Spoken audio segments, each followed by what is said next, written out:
Okey, Tuan CEO Mailun. Yes, Azim. Apa lagi? Nak tanya satu benda. Ya. Simple je. Okey. Mudah je.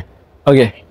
DSR tu apa Okey, DSR itu adalah debt service ratio ataupun jumlah ratio hutang berbanding dengan pendapatan anda. Mudah kira, kalau DSR itu 60%, gaji anda adalah 2,000, 60% adalah daripada 2,000 itu adalah 1,200.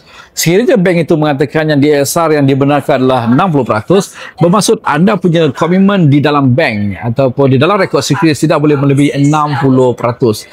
Sebagai contoh, kalau anda ada gaji 2,000, DSR anda 60%, anda ada 1,200 yang boleh buat anda boleh buat pinjaman, dan sekiranya anda ada komitmen kereta RM600, anda masih lagi ada RM600 untuk membuat pinjaman. Tetapi DSR ni tidak mengambil kira anda punya petrol, anda punya rumah sewa, anda punya komitmen-komitmen dengan rakan anda, hanya mengambil kira komitmen di dalam rekod securities saja.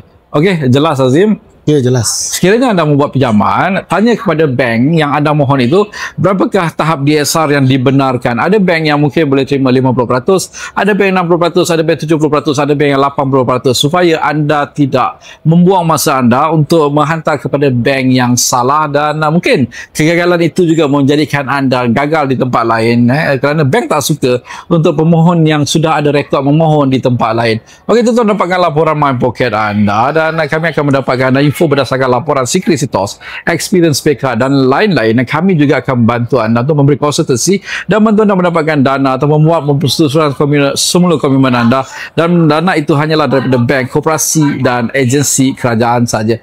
Mailun sudah beroperasi daripada tahun 2021 dan kami dah masihkan mypocket.my untuk memudahkan lagi rakyat Malaysia mendapatkan informasi kewangan. Itu saja tuan-tuan, seperti biasa. Dengan Mailun, pinjaman anda menjadi lebih mudah. Assalamualaikum. Salam sejahtera dan jumpa lagi.